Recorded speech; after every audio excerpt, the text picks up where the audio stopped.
Welkom bij Scheldemondig. Ik zit hier in de studio en vanavond hebben we het over de Stichting IRIST. Bij mij zitten Hermien En Marleen. en Marleen. Welkom in de studio. Wie is Hermien? Zou je dat dus in kort willen vertellen, Hermien? Ik ben Hermien. Ik heb 3 kinderen, Iris, Sam en Jim. En ik ga samen met mijn man een autorijschool. Samen met mijn zus doe ik Stichting IRIST. En dat is een beetje waar we mee bezig zijn. Ja, en daarvoor zitten we hier. Marleen. Nou, ik ben Marleen. Ik heb 2 kinderen, Carmen en Sanne. En samen met mijn man hebben we een hoefsmederij en paardenpensionstalling. Oké, En samen doen we dus IRIST. de Stichting IRIST. Ja. Kunnen jullie in het kort iets vertellen over hoe de stichting ontstaan is? De stichting is ontstaan vanuit de bucketlist van onze Iris. Toen dat onze Iris overleden is, hebben we de bucketlist gevonden. Van daaruit zijn we alle wensen die erop stonden, zijn we gaan uitvoeren. En een van die wensen was dan vrijwilligerswerk, goed doel. En daar is Stichting IRIST uit ontstaan. Oké, dat is heel mooi. Wanneer zijn jullie er eigenlijk mee begonnen? Want het is natuurlijk niet iets wat je zomaar even uit de grond stampt. Nee, we bestaan sinds begin december 2020. Ja. Ja, we wouden graag met toch een beetje negatieve dingen omzetten in iets positiefs. Dat is mooi. Dat is mooi. Mag ik vragen, wat doet de Stichting IRIST? Ja, het is natuurlijk een beetje een verhaal. We hebben het huisje overgenomen een huisje overgenomen van onze ouders. Dat hebben we opgeknapt en gaandeweg gaan we dan het opknappen waren. Is dan het idee gegroeid. En wij vonden het een heel mooi idee om mensen die verlies geleden hebben, op te vangen in dat huisje. Om ze weer stappen te kunnen laten zetten in die nieuwe toekomst. Ja, dat is heel mooi. Maar dat opknappen, dat is denk ik niet zomaar 1, 2, 3 gebeurd.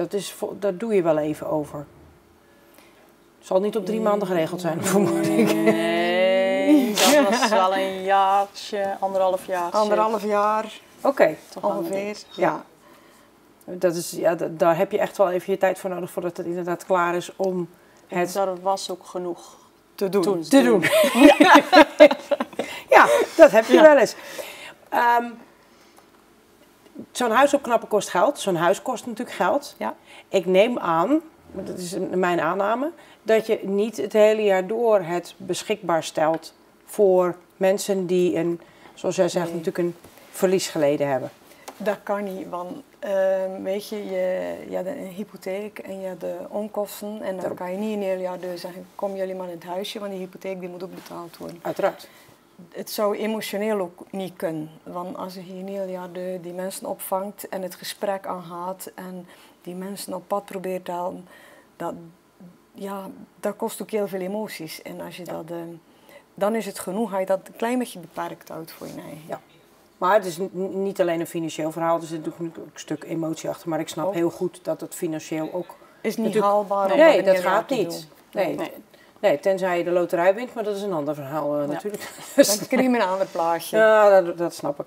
Dus jullie bieden het huisje aan gezinnen om hun even uit hun eigen situatie te laten zijn. Ja. Ja. Hoeveel gezinnen, hoeveel weken, heb ik het dan over, ik weet niet eens of het weken is. Hoeveel keer per jaar doen jullie dat? Tussen de 5 en de 10 keer ongeveer. 5 en de 10 keer, dat is toch best wel heel veel. Ja. Ja, we zijn begonnen bij 5 keer. Je moet natuurlijk, je groeit daarin. Hè. We doen iets waarof we niet van weten dat het in Nederland al bestaat. Dus we konden het ook aan niemand vragen van, hoe doen jullie dat?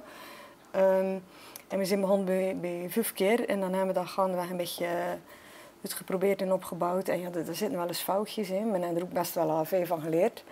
Maar nu hebben we voor het komende jaar en ook weer alle andere bedrijven die ons daarin steunen om die selectie te maken van mensen die in het huisje die daar komen. Maar 10 weken is 10 gezin zo ongeveer is wat haalbaar is en wat of we bij z'n tweeën dan nog aan kunnen. Ja, het vraagt natuurlijk enige voorbereidingstijd, want die mensen wil je natuurlijk ook een zo leuk mogelijke tijd geven, hè, voor zover dat niet mogelijk is. We proberen ongeveer 2 dingen aan te bieden die over beschikbaar gesteld zijn door sponsors. Oké, En daar zit meestal ook altijd iets van een uitje in of iets wat ze kunnen doen. dat is leuk. Ja, maar dat kost wel energie om te regelen en tijd en ook een beetje passend wat of bij de mensen is. Ja. Ja. Afhankelijk van wat of ze meemaken. Ja, dat snap ik. Moet je wel een passend iets verzinnen. Dus nu hebben we al... ja, dan komt er binnenkort bijvoorbeeld een gezin met jongens van 9 en 11. En dan moet je daar wel een activiteit... die steek je niet in een speelboerderij. Daar moet je al een iets stoerdere activiteit voor verzinnen. Ze kregen vaak een ontbijt of een boodschappenpakket. Of ze kregen sowieso een ontvangstpakketje. Je moest ze benaderen.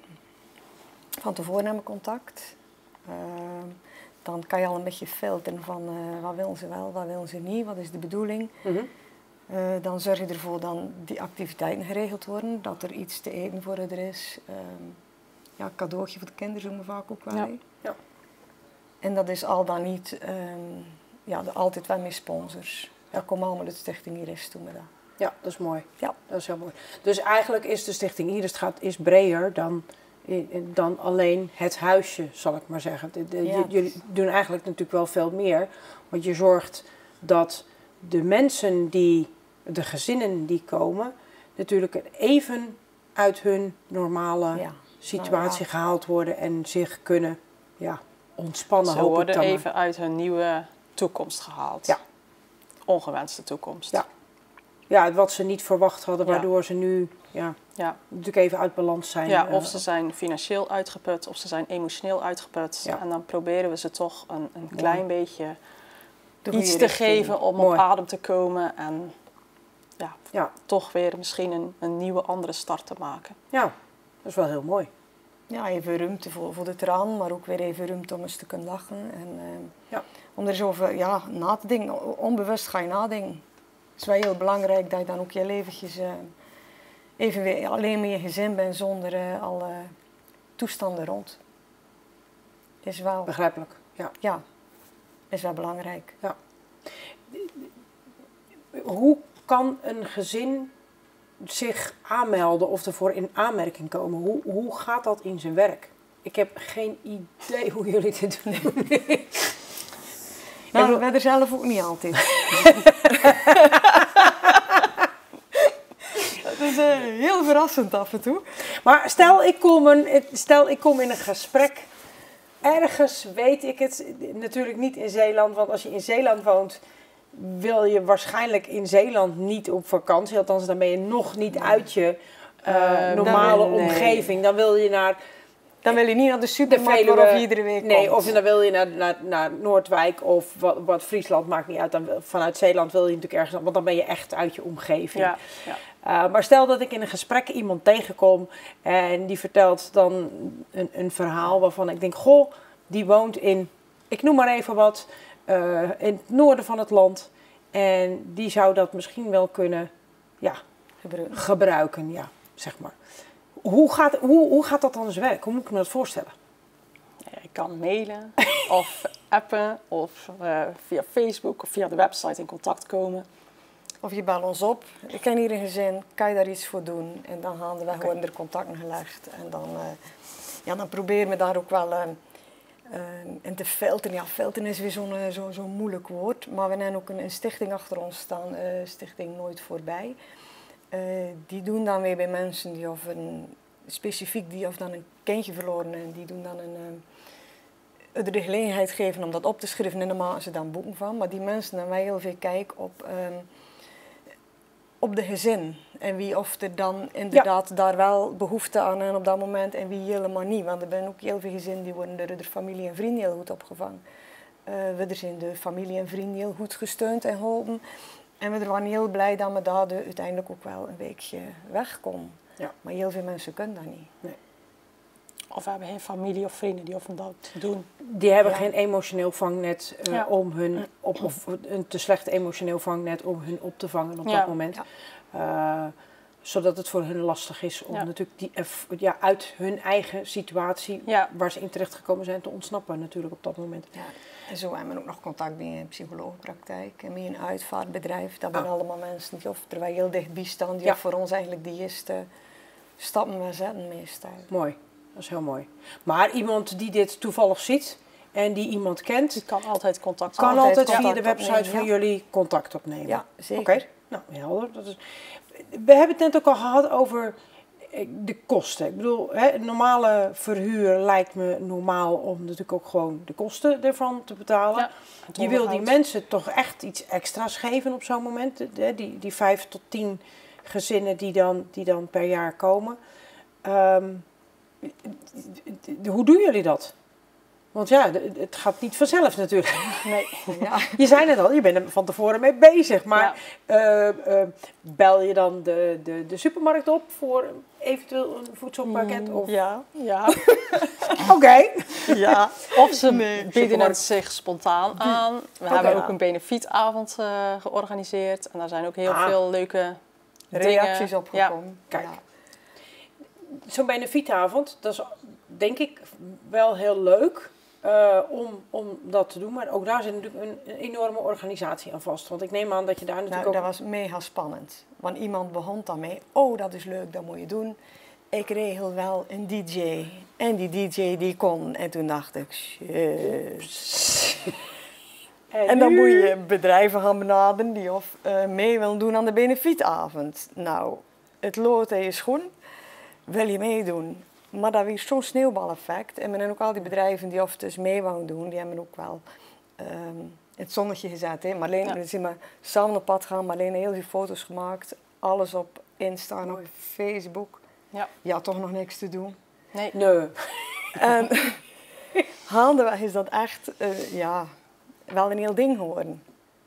Het is wel een beetje uit de hand gelopen. Ja. Het was groter dan we dachten, maar wel op een hele goede manier. Ja. Kijk. Echt op een goede manier. Maar ik neem aan dat dat niet iets is wat jullie elke maand gaan organiseren, zo'n benefietavond. Dat is misschien leuk om dat 1 keer per jaar te doen. En dan een leuk extra bedrag binnen te kunnen halen om de volgende gezinnen er weer mee te kunnen helpen. Maar nu kunnen we wel even, toch wel een aantal gezinnen helpen. Een paar jaar helpen. vooruit. Ja. Dus de eerstvolgende benefietavond is in 2023 pas weer. Zoiets. 24 of 25.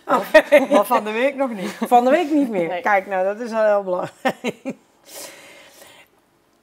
We hadden het er net over dat, als je natuurlijk een verlies leidt en je woont in Zeeland, wil je natuurlijk in Zeeland niet op vakantie.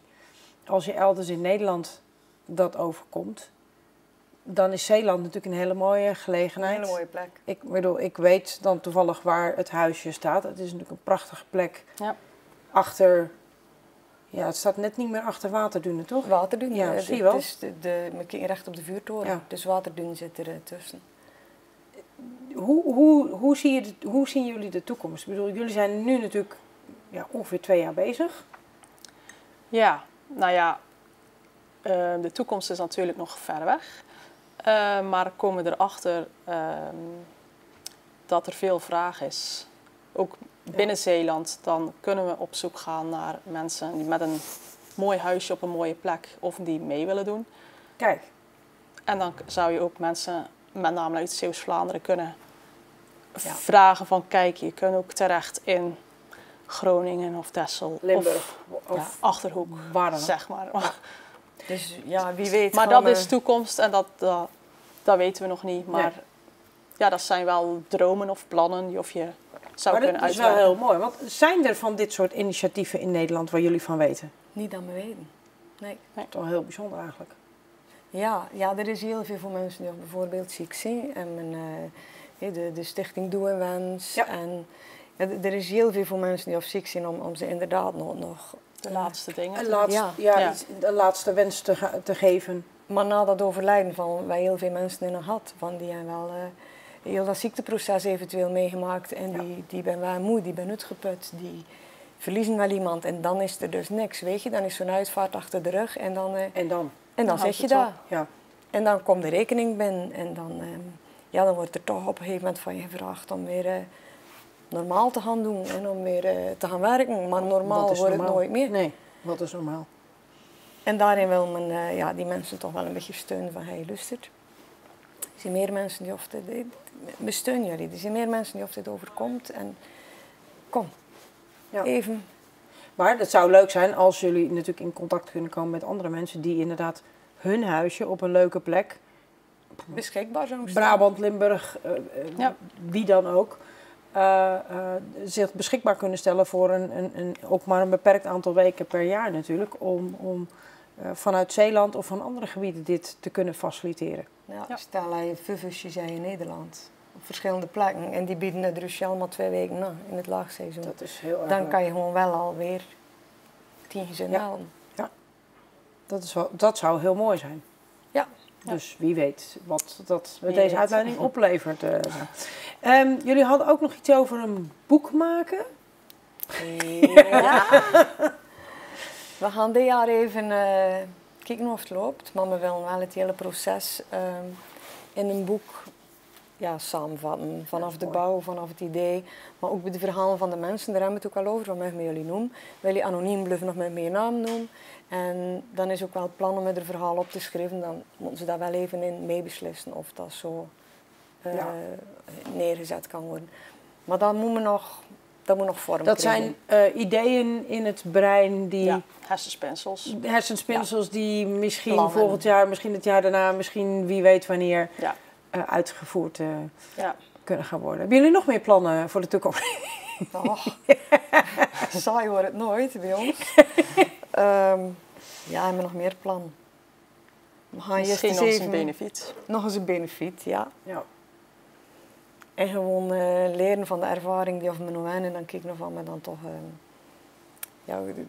kunnen verbeteren. Of ons netwerk kunnen breiden. Of misschien sponsors kunnen vinden. Of standaard ieder jaar meedoen. We willen onze sponsors ook niet continu belasten. We proberen ze ook maar 1 keer in een jaar lastig te vallen. Ja. Dus als je 1 keer in een jaar meedoet met je gezin, is het dat prima. Ja.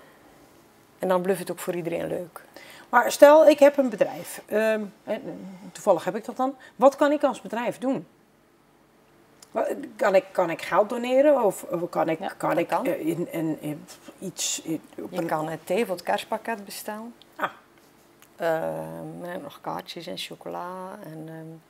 Maar ook gewoon een geldbedrag. Een geldbedrag. Of iets aanbieden. Kan ik ook iets in een dienst leveren? Zeg maar, dat ik...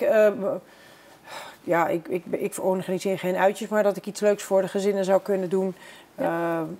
Om dat voor hun mogelijk te maken, wat een beetje in hun situatie zou passen, erbij zou passen, zeg maar. Dus als je inderdaad, of als je een restaurant hebt, want ik heb dan, dat heb ik dan niet. Een dinerbon. Een dinerbon bijvoorbeeld. Of een high tea, of een gourmet. Oké. En men ook al zoiets. Ja. De golfkar en men al een middag gebruik van maken. Ja, maar dan een hele leuke ding gehad, hè? Maar we hebben natuurlijk ook hele leuke bedrijven in de regio zitten, waar ook kinderen van diverse leeftijden natuurlijk zich best een aantal uur kunnen vermaken. En dat hangt een beetje natuurlijk van de leeftijdscategorie van de kinderen af natuurlijk, die er op dat moment zijn. Zitten er natuurlijk genoeg in, hier in... We hebben prachtige bedrijven. We hebben ook een mooie bedrijven. En we richten ons ook echt alleen maar op bedrijven in West-Vlaanderen. Ja, ook in het oosten. Maar alleen de kant ook. Maar voor de uitjes is dat natuurlijk net te ver. Ja. Als ze dan weer aan meer dan een uur in de auto moeten zitten om... Ja, dat hangt natuurlijk af van de wensen van het gezin natuurlijk op dat moment. Ja, dat een dagje Hulst kan natuurlijk ook een heel leuk uitje zijn voor hun. Ja, dat is goed te doen. Ja. Ik bedoel, dat is natuurlijk al heel erg... dan heb je natuurlijk Zeeuws-Vlaanderen op zijn volledige niveau, de volledige breedte natuurlijk kunnen zien. Afhankelijk hoe lang of ze komen. Ja. Want sommigen willen een week komen, maar er zijn er ook bij die 4 dagjes echt genoeg vinden. Die of het dat heel spannend vinden om 4 dagen te komen. En ook een gezin had die of inderdaad wel zou komen, maar die of het echt niet meer zou gaan zitten. Die zaten er zo verschrikkelijk door. Die wouden de deur ook gewoon echt niet meer uit. Ja, je kan mensen ook niet dwingen. Nee. Je kan het aanbieden, maar als het op dat moment niet goed is voor hun, dan moet je dat ook niet willen forceren. Voor zover ik de locatie van het huisje ken, is het ook een heel mooi huisje, een heel leuk huisje op een hele mooie plek waar je ook gewoon heel rustig de deur achter je dicht kunt doen. En op het gemak kunt zitten, niks doen, boek lezen, misschien de kleuren schilderen wat de hobby misschien ook ooit is. Je kan het is natuurlijk een ideale plek om je inderdaad in alle rust terug te trekken. Zeker. Dus, jullie hadden het net over theetjes en chocolaatjes. als ik als particulier iets zou willen doen, als gewoon normale consument, zeg maar, kan ik dan ook gewoon iets doen? Dat kan. We hebben ook een soort webshop op onze website, waarop de thee en de chocolaatjes en de kaartjes, waarop je die kan kopen. En ook gewoon via Facebook of Instagram. Zijn jullie ook gewoon te vinden, te volgen? Ja. Het is sowieso wel leuk als mensen enthousiast reageren. Ja. Van, oh wauw, weet je wat leuk. Of wat goed. Ja, leuk is het woord natuurlijk niet voor dit, maar... Nou ja, ik vind het fijn, vanuit deze kant van de tafel. Een goed gevoel om iets voor iemand te kunnen doen. Ja. En daar is het wel het ontstaan. Ja. En het maakt natuurlijk voor een bedrijf, ik denk dat het voor sommige bedrijven natuurlijk ook betrekkelijk gemakkelijk is. Als je natuurlijk een restaurant hebt of een winkel hebt met theesoorten of chocolaatjes of heerlijke lekkernijen. Ja, hoe noem je dat? Een heerlijke winkel met van allerlei soortige keuzes om een borrelplank te maken, zeg maar. Ja. Kan het natuurlijk betrekkelijk eenvoudig zijn om te zeggen van, goh, moet luisteren, als je nog een keer een gezin hebt, wil ik ook wel een donatie doen. Het is natuurlijk niet verplicht dat ze dat elke keer doen, als ik jullie dan zo begrijp. Nee, we willen dat ook echt wel voorkomen dat je steeds dezelfde mensen benadert. Ja. Ja, en het is gewoon wel... Ja. Het idee dat je iets voor iemand kan doen is gewoon het belangrijkste. Nou, ik merk dat als ik naar mezelf kijk, vind ik dat altijd heel fijn op het moment dat ik een keer iets voor iemand anders kan doen. Ja. En of dat dan inderdaad in tijd is. En het is ook transparant, dat wou ik zeggen. Het is transparant omdat we gewoon klein zijn. Het is niet een hele grote organisatie, er wordt niet bij 100 man vergaderd. We zijn bij z'n tweetjes en weet je kan het een beetje sturen. En je kan ook aan de bedrijven aangeven van, hey, ze zijn het hartstikke gewaardeerd. Hè? Dan stuur me even een mailtje terug van, hey, meneer, die mensen gesproken, ze hebben het zo fijn gehad, dank je wel. Ik denk dat dat ook al heel belangrijk is, dat de lijntjes gewoon heel kort zijn. Ja. Jullie er vrij kort bovenop zitten, of gewoon heel kort bovenop zitten. Ja. Dat je inderdaad gewoon een terugkoppeling kan geven van, ze hebben het zo naar hun zin gehad, of ze zijn aan het fietsen geweest en ze zijn verregend, maar ze hebben zo gelachen. Ja. De informatie die je terugkrijgt, de beperkte informatie die je natuurlijk terugkrijgt van degene die geweest zijn, die kun je terugkoppelen richting de bedrijven, je sponsors. Ja. Die neem ik aan allemaal op jullie website staan als mensen willen weten wie dat allemaal zijn. Ja. Want ik geloof niet dat we hier gaan zitten, dan zitten we hier denk ik morgenochtend nog. Ja, het zijn er heel veel en ik hoop ook echt dat we niemand vergeten zijn, want dat is dan altijd wel een beetje, zou ik heel vervelend vinden. Maar je voorkomt het niet altijd. Nee, dat voorkom je niet, maar vanuit mijn visie zeg maar, als je iets geeft als bedrijf, dan doe je dat over het algemeen ook om te geven en niet omdat ergens mijn naam zo nodig opgeplakt moet worden, mijn bedrijfsnaam zo nodig ergens opgeplakt moet worden. Nee. En op het moment dat je inderdaad die terugkoppeling van jullie al krijgt, denk ik dat je al meer dan genoeg... Dan is het goed. Waardering, erkenning. Dan is het prima, dan weet je dat het aangekomen is. Ja. En dat je inzet dan toch goed ontvangen is. Ja. Dus, dank jullie wel voor deze toelichting over de Stichting Eerst. Vind ik heel dapper. Ja. Heel dapper. Ik wil iedereen bedanken voor het kijken en graag tot de volgende keer.